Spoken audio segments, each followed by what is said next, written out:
Discussing circular cities on Future Cities Africa, my guest today is Dion Chang. He's the founder of Flux Trends, a business strategist, trend columnist, a keynote speaker, and a professional cage rattler. Dion, welcome. For the one person out there that hasn't heard of you, please can you give us a quick tour of your background and current work? Hi, Dan. Thanks so much for having me on the show. And yes, for people who don't know who I am, I'm the founder of Flux Trends. So I've founded this company about 14 years or so ago, but had sort of a different career in media and a completely different world, but focused on media. But that was an easy transition into tracking trends, and that then developed into tracking trends as business strategy. So it's a very specific focus on trends analysis at Flux Trends. What is your definition of a circular city, and what opportunities do you see for cities in the circular economy? Okay, so I think I just want to take a step back because I think there's a lot happening in terms of circularity, which is the term that people are pushing around at the moment. And just a few years ago, maybe 2-3 years ago, people didn't know what the term was, and maybe even some at the moment it might still be just surfacing, but it's starting to really impact in very different sectors, specifically in retail. In the retail sector, that's starting to come push really quite aggressively and quite quickly. But in essence, circularity or circular economies is not having to add something into a system. So it is a bit like recycling, but it is recycling 2.0, because you just do not want to add any new components, new products, new whatever it is into that system. So you use whatever is already in that system, and then from there on, just keep it to be as sustainable as possible. So in terms of the cities, now I think that's quite it's quite a big leap for people to do that. I know people are starting to plan smart cities, but I think the currency is kind of, we'll throw the words around of smart cities and everything, but the actual implementation of it is quite another thing. And I think the same stands for the circularity part of it, which is why I wanted to step back a little bit and actually track it from a consumer mindset point of view, because I think you've got an awareness within consumers about, or citizens, about recycling and about the sustainability. And I think what happened in 2020 specifically, the pandemic really kind of not only accelerated trends, which is kind of a commonality that at the moment, but it's also heightened the awareness of sustainability. So while we were in lockdown, a lot of things changed and fundamentally changed. And these are your consumer mindset shifts, which will then eventually scale towards a city, or if people are doing it in a suburb, or they're conscious consumers, then it's going to start scaling up in terms of cities. I really hope that it does scale fast in terms of a city, because just here, I'm based in Joburg, you're just kind of seeing that we need to help your SOEs with electricity, with services, all of those kind of things, so that the faster we can get into a circular system for cities, the better it's going to be for everybody, and as well as managing that city. But like I said, it's a big task. So I'm not rose tinting anything. So for example, again, in my hometown in Johannesburg, the infrastructure is really old. So you end up patching up old infrastructure rather than trying to implement a circular system from the get-go. So you're starting out on a back foot. But that said, I do think there's a lot of potential for that, because it is the way which we need to go with that. What role do you see cities play in implementing the transition towards a circular economy model?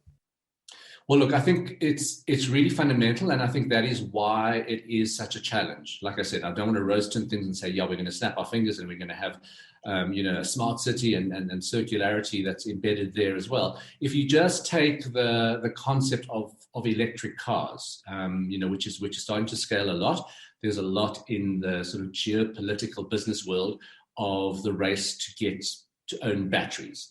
The manufacture of batteries. So that's really scaling, and it's giving you an idea of what's to come. But then, jokes aside about Eskom in South Africa and how we're going to get our electricity to charge the cars, It is an infrastructure thing. You've got to really plan spatially. You've got to plan urban dynamics, all of those kind of things to be able to embed that. So we have to have really forward-thinking city planners and are looking to the future and not just trying to keep their heads above water. And therein lies the problem and the conundrum, is because you're just trying to, I think it's within all businesses, just trying to get up to a digitization in terms of business. You are struggling to just keep things operating, and smart city circularity, all of those kind of things is kind of a nice to have on the future. But that future is heading to us very, very quickly, and we need to scale up the kind of the processes to do that. And how do you think citizens should be activated to participate in the circular economy? Well, I think that's maybe more of an easier task. I say that carefully, because if I go back to in terms of retail, in terms of consumerism, that has already started to be embedded in that. So if I can just sort of take a step out of the city environment, go into the retail environment, just to illustrate why I think it's going to be easier. You've just take the fast fashion industry, or the ultra fast fashion industry. I believe personally that the back of that was broken in 2020 because people saw the waste, the madness of those fast fashion cycles, how many garments were made, and you don't actually even use those things. So it started to be embedded, and 2018, beginning of 2019. You started to see this move into fast consumer goods. So there's a company or a concept called Loop, and it started at the beginning of 2019, and it was just to deliver your household cleaning products there. And what they did was also, a mammoth task. They spoke to your big companies, your Unilevers, Reckitt Benckises, Procter & Gamble's, all of those suppliers, and say, you can still have your branding, but we want to reduce, not eliminate totally the single-use plastics, but at least the containers will come to you. You use them. Once it's finished, you phone up Loop again, and it's a replenishment model, which is a clever one for the producers, the manufacturers of the product. But also it's starting to get into, and that scaled really, really quickly. So just from 2019, into where we are now. It's almost pushed into retail as well. So not here in South Africa yet, but internationally, you're going to start to see Loop products actually on the shelf. So you wouldn't actually even buy it in retail and then put it back into the circular system. Another example is, it's a sort of a big bellwether. At Flux Trends, we use these bellwethers just to sort of say, this signals a tipping point of something. And last year, while we were in lockdown, H&M in their flagship store in Sweden put in a circular machine. So basically, if you had a garment that you were going to just throw out, you would take it back to them, an H&M garment there. It'd be fed into the machines. It would be completely shredded. The fibers would be shredded, re-knitted, and those fibers then spit out a T-shirt, a scarf, or something that you buy for a reduced cost at the end of that. So a lot of those things are happening. And just one more case study, because I think it's really interesting to, for people to understand the scale of it. So it's a bit of a mouth twister. The Great Pacific Garbage Patch. So for people who follow these things, there's just this garbage patch in the Pacific Ocean that's caught in these undercurrents, and it's the size of a continent. They've started to harvest that plastic, that waste, and then also repurpose that. And a brand like Adidas is leading with it, and that's also coincidentally called Loop. So everyone's calling everything Loop, but it is about that circularity. And that's why, for me, very long answer to your question, but that's why, for me, I think it's be easier to get citizens on board with that, because it's really starting to be embedded into it. The challenge where we stand now in 2021 is what we're calling closing the green gap. So if you've got your consumers or your citizens aware of it, it is now actually up to the manufacturers and the rest of the supply chain. So what H&M were kind of doing is meeting that challenge. So you're starting to see the responsibility, should we say, move from the consumer up to the big manufacturers and then into supply chains and everything. And then once that happens, then it becomes more scalable and it becomes a lifestyle thing. But at the moment, you've got your citizens or your consumers wanting to do things, and it's not really met with the same sustainable mission that your big brands and things have. So once that happens there, and then the next step will then be scaled to municipalities, and then we'll get the city on a circular grid. Yes. Talking trends, what are firstly the global and secondly the African trends in circular cities and the circular economy? All right. So the trends, are started, as I mentioned, in some of the brands and consumables that people are doing. But what's also interesting, which will impact and also add to a circular city concept, is what we at Flux call transient ownership. So if you've ridden an Uber or you had ride sharing, any of those kind of things, you will understand that the transient economy or sharing economy. So what's significant that's happening there is that the rental of clothes is starting to boom. So that was sort of seen as it's vintage, it's secondhand kind of stuff. But the rental market is actually growing faster than the fast fashion cycle. It's not bigger than the fast fashion cycle, but it's significant that the past 3 years that upcycling, recycling, or rental market and big brands are actually putting their inventories onto platforms like Rent the Runway to do that. It's significant because that's also happening in the automotive world. And if we're talking about circular cities and circularity there, you need to understand that we have to embed a sharing economy within a city.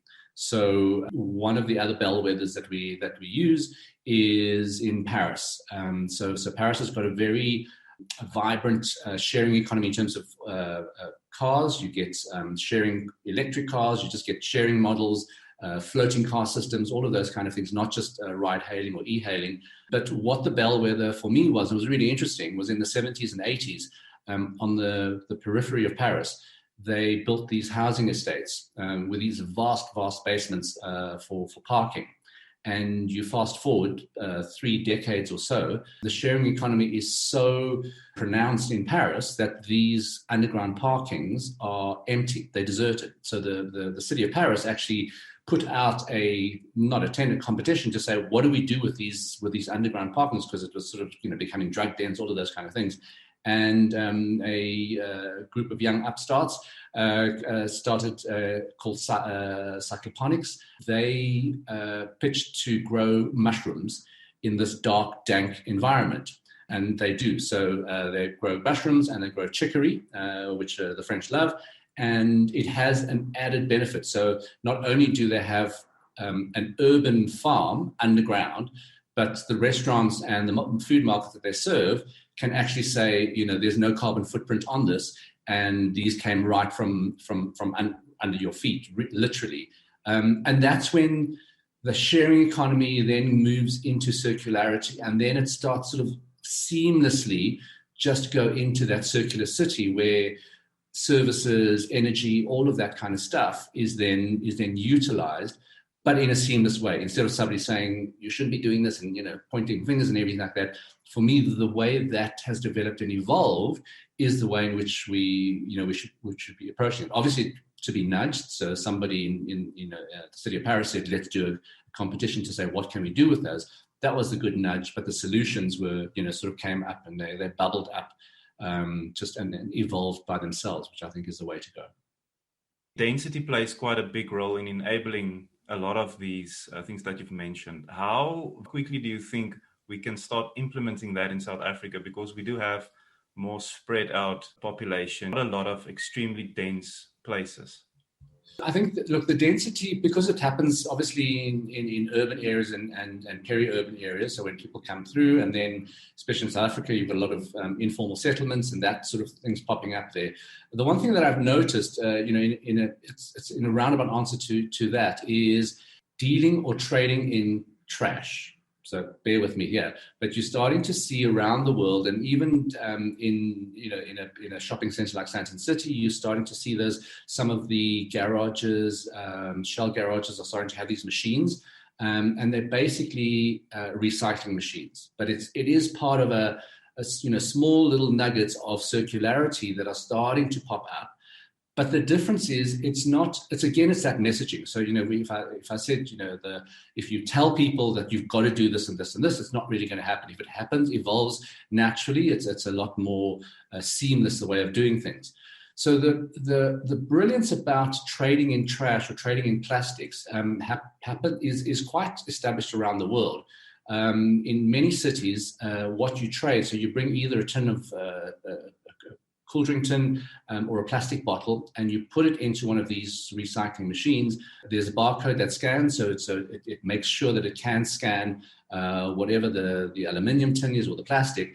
It'll spit it out if it rejects it, but if it accepts it, however many you put into it, what these cities are doing is they are swapping that for good currency. So not cash, but you can update your transport card. You can update small little things, like that, some airtime, all those kind of things.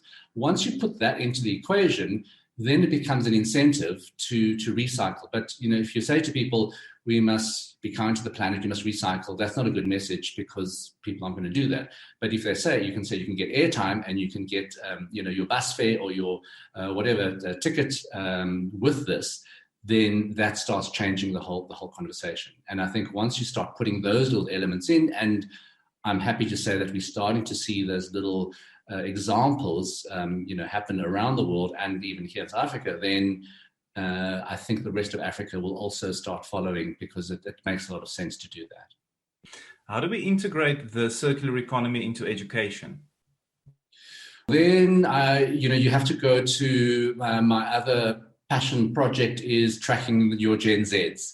So I've been tracking Gen Zs. For the viewers who are not quite sure of them, they've grown older now. We started tracking them before they even came of age. They're starting to come of age now. So kind of entering puberty, 13, 14. Your oldest Gen Zs are 24, 25 already. So they are now part of your workforce. And if you thought millennials were difficult to manage and comprehend, then you've got another story coming there. But also, luckily, to answer your question, in terms of consumers and how they buy brands, is not just a blind, I'll buy something because it's nice. The social justice levels in this generation are really, really high. And you're seeing this across the board. So a lot of people say to me, well, your Gen Zs in Africa are different to the Gen Zs in developed countries. Yes and no.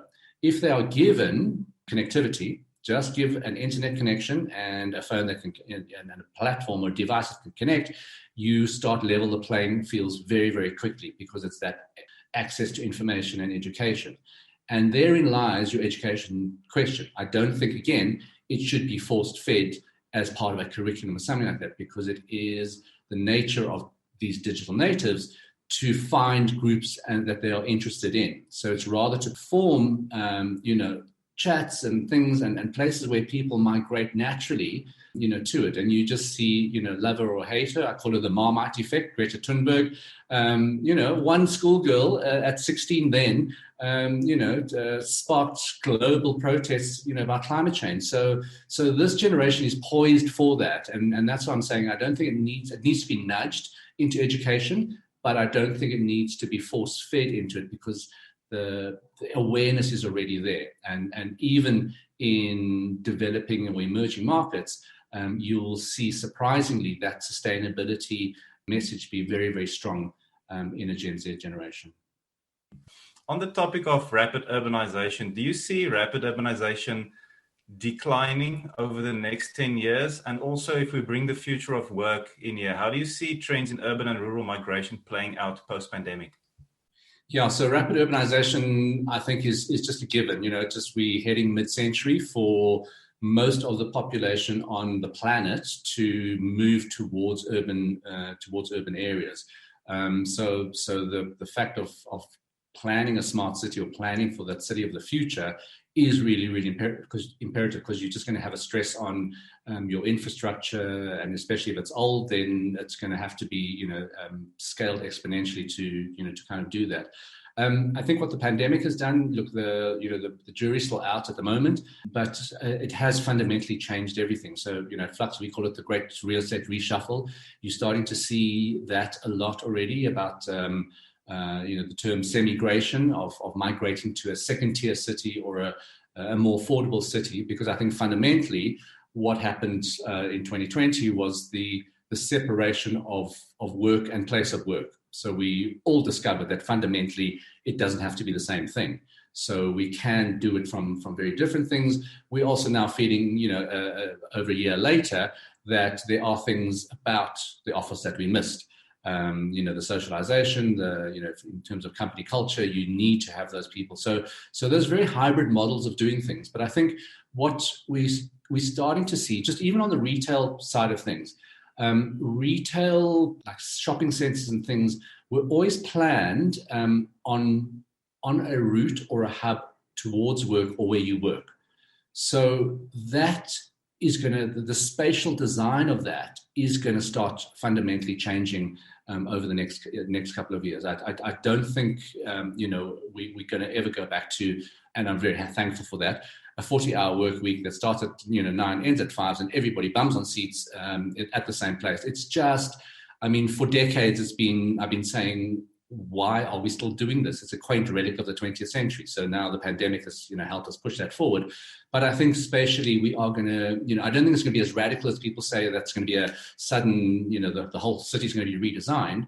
But I do think people have now started to think, so the new implementations of city structures and urban planning are going to take these things into account. And don't forget that in 2020, every single person that was in lockdown had an existential crisis, sitting at home for 9 or 10 months, thinking, do I want to do this all the time? Do I want to live here? Do I want a better place? All of those kind of things. And that slow drip, and it's going to be continuous drip, is going to start changing the way in which we live, and then therefore the cities and how they're planned.